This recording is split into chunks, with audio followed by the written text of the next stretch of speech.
પણ તેથી માતાજી ચામુંડના દાણા લેતા પહેલા એટલું કીધું મારી આ 70 વર્ષની ઉંમરની માલપા મેં હવાક મણ ઝાર ખાઈ ગઈ છે.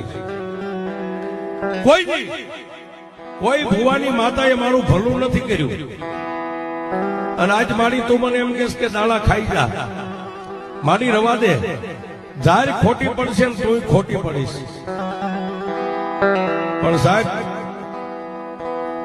તેથી મારી અંતરવર્ણની જેને આકાશી વેદું કહેવાય અને તેથી મારી ચામુંડાએ એટલું કીધું કે સાહેબ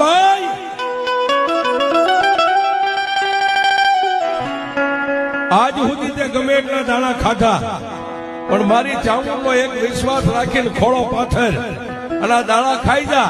અને જો 90 મહિને અને 13 દિવસ જો દીકરો ન આપું ને એ તો દુનિયાની માલમાં હું ચામુંડ. પણ તેથી માતાજી ચામુંડના દાણા